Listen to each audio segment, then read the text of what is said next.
Na hawa watumishi wa Mungu kama akina John Calvin katika karne ya 15 waliweza kudhihirisha na kuweka msingi wa kuonyesha kwamba tunatakiwa tuwe na the solid faith, grounded faith, imani yetu ambayo imejengeka kwa undani, kujua kwa nini tunafanya hayo tunayofanya. Tunabona ko mu kinjana cha 15 abakozi b'Imana nka John Calvin baravuze mu buryo bwagutse bukomeye cyane, bavuga yuko umukristo wese ategerezwa kugira ukwizera kubakitse cyane gukomeye gusumba ibindi bintu byose.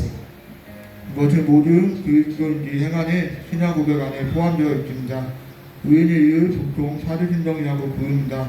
왜냐하면 이것이 그리스도인지 교회 안에서 한결같이 고백했던 신앙의 요약이기 때문이고, 또한 이것은 순수한 사도적 가르침으로부터 기운의 것이기 때문입니다.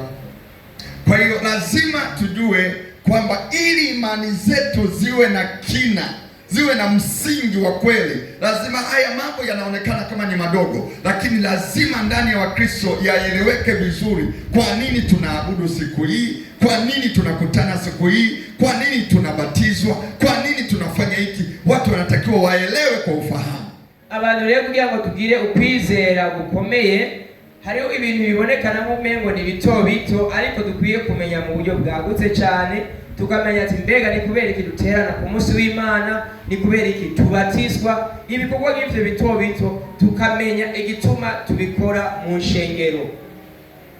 다음은 그의 가톨릭의 친구였지만 원대고 사건 등 당시 종교조의 부패와 또 조의적 문제로 이후 대신도 목자가 된 종교제어자인 마르크 존은 사도신경에 대해 다음과 같이 생각을 하고 있었습니다. Kanisa limekuwa na ufufuo, tunaweza tukasema ufufuo wa aina nyingi. Kwa mfano akina Martin Luther walikuwa wanaleta ufufuo wa kanisa, kwa sababu kuna vitu vingine watu walikuwa wanafanya bila kuelewa.